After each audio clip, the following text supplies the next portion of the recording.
हम उस तरफ चलेंगे, हम और आप अपने देश को छोड़ करके, अपने स्वामी जी महाराज के देश को छोड़ करके, अपने उस अनामी धाम को छोड़ करके इस काल माया के देश में आकर के हम और आप कैसे फंसा लिए गए। स्वामी जी महाराज ने सुनाया, बच्चा उस समय की बात है जिस समय ना ये धरती थी, ना ये आसमान था, ना ये सूरज, न चाँद, न सितारे, न नदियां, न नाले, न पहाड़ थे, जब यहाँ कुछ भी नहीं था। देखें बड़ी गूढ़ चीज, जब यहाँ कुछ भी नहीं था, ये धरती चाँद सितारे भी नहीं थे, जब कुछ नहीं था तो ये स्वाभाविक चीज है कि हम और आप भी नहीं थे। यहाँ स्वर्ग वैकुंठ भी नहीं था, देवी देवता भी नहीं थे, राम कृष्ण भी नहीं थे, ईश्वर ब्रह्म पारब्रह्म महाकाल पुरुष भी नहीं थे। उस समय की बात बता रहे हैं, कह रहे हैं कि जब कुछ नहीं था तो था क्या?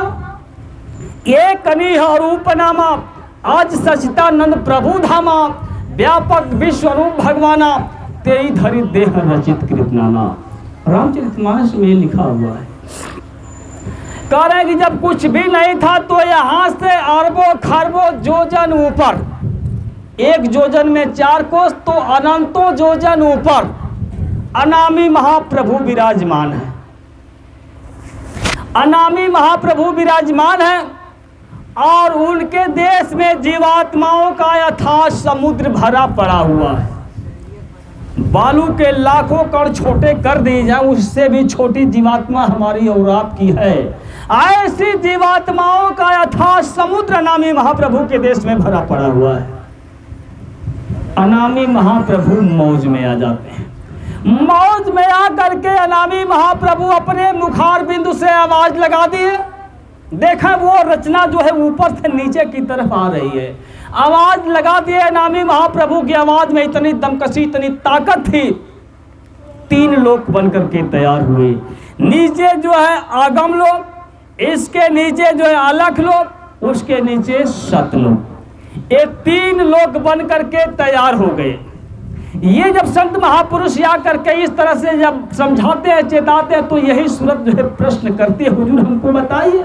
सूरत पूछे स्वामी से, अपना भेद कहो तुम मुझसे, बास तुम्हारा कौन लोक में, यहाँ आए तुम कौन मौज में, देश तुम्हारा कितनी दूर, खोजे सूरत न पावे मूर, मैं बिछुड़ी तुमसे कहो कैसे, देश पराए आई जैसे, मेरा हाल भिन कर गाओ, देश अपना मोय लखाओ, मन तन संग पड़ी मैं कब से, दुख पाए बहुतक मैं जब से, क्यों भूली मैं देश तुम्हारा, आय पड़ी परदेश निहारा, क्यों मोह डाला काल लोक में, अति भरमाया हर शोक में, क्यों आए तुम मोह चेतावत, रूप धरा अति मन भावन।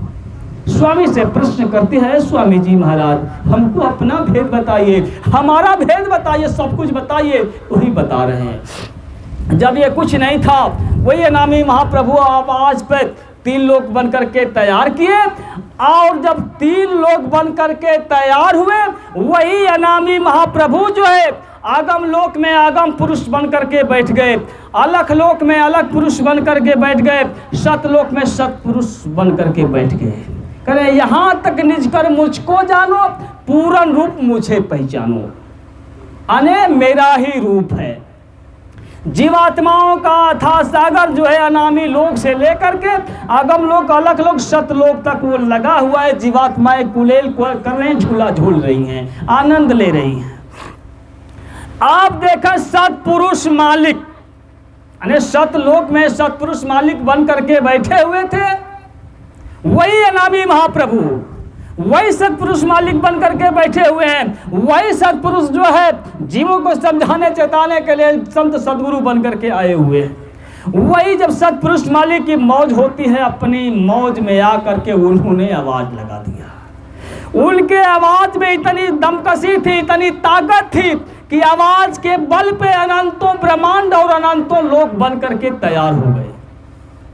नीचे के तरफ सारी रचना हो गई, अनंतों ब्रह्मांड बन करके तैयार हो गए। वहां जो कूड़ा कचरा था सब नीचे उन्होंने फेंक दिया, सारे मसाले उतार दिए गए। और जीवात्माओं को बुला करके 16 जीवात्माओं को आदेश दिया, कहा कि जरा तुम लोग जाओ नीचे देखो, मैं बड़ी ही सुंदर रचना कर दिया हूं। ये मालिक के हुक्म को पा करके 16 जीवात्माएं आने से इनकार तो कर नहीं सकती थी, मालिक का हुक्म था, लेकिन रोने लगी, हुजूर हम लोगों को अपने देश से निकाला करेंगे, कहे यहाँ से हम तुमको फेंकेंगे नहीं, मैं नाम की डोरी पे शब्द की धार पर उतार देंगे और मैं 16 मुकाम बना देंगे, अपने अपने मुकाम पे स्थान पे जा करके तुम लोग बैठ जाओ। ये हुक्म पा करके ये 16 जीवात्माएं जो है नीचे उतार दी गई, 16 मुकाम बना दिए गए, अपने अपने स्थान पर ये लोग आकर के बैठ गए।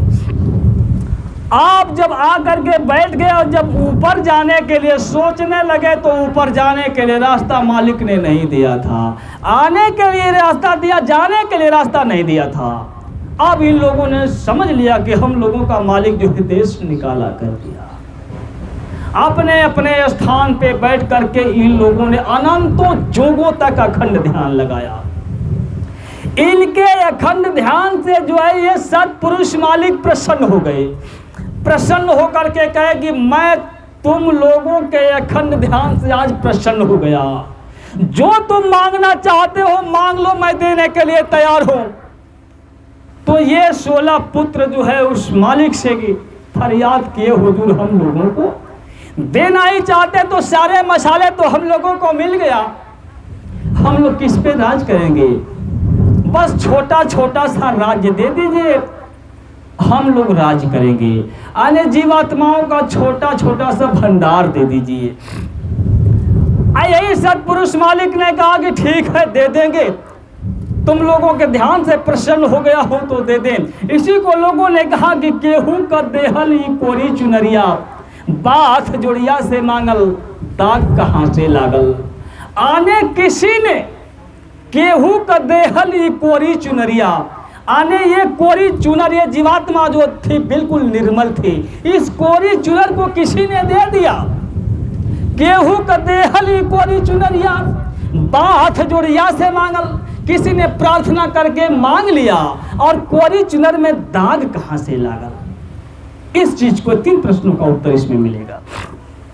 अब देखें वो मालिक जो कहा कि ठीक है दे देंगे, जीवात्माओं को बुलाया और कहा कि देखो मैं अपने 16 बेटों को नीचे उतार दिया, मैं उनको नीचे उतार दिया, नाम की डोरी पे ये स्थान बना दिया। उन लोगों ने हमारा अखंड ध्यान लगाया, उनके अखंड ध्यान से मैं प्रसन्न हो गया और तुमको दान में दे दिया।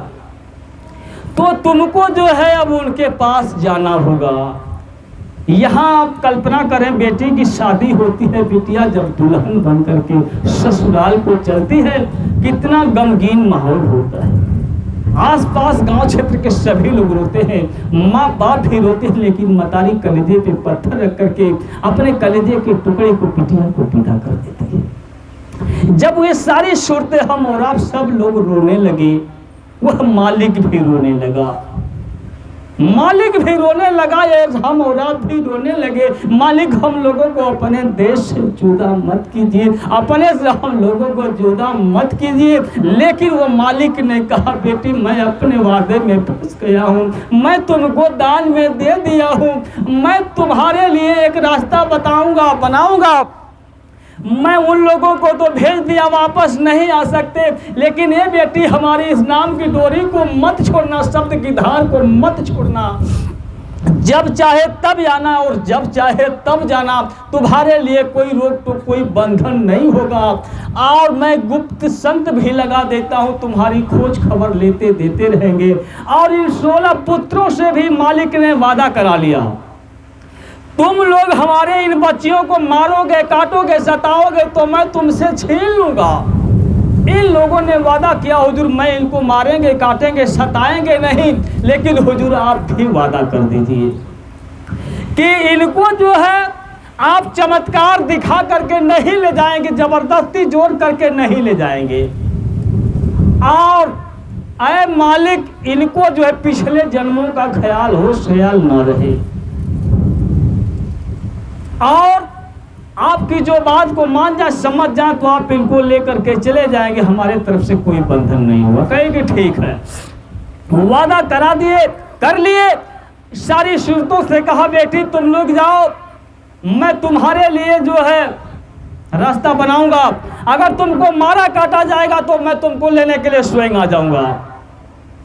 ये समझा बुझा करके वो मालिक जो है, ये सत्पुरुष जो हैं, ये संत सदगुरु जो हमारे आपके सामने आकर के दर्शन दीदार देते हैं, यही मालिक अपने कलेजे पे पत्थर रख करके बिटिया को विदा कर दिया। हम और आप चले आए।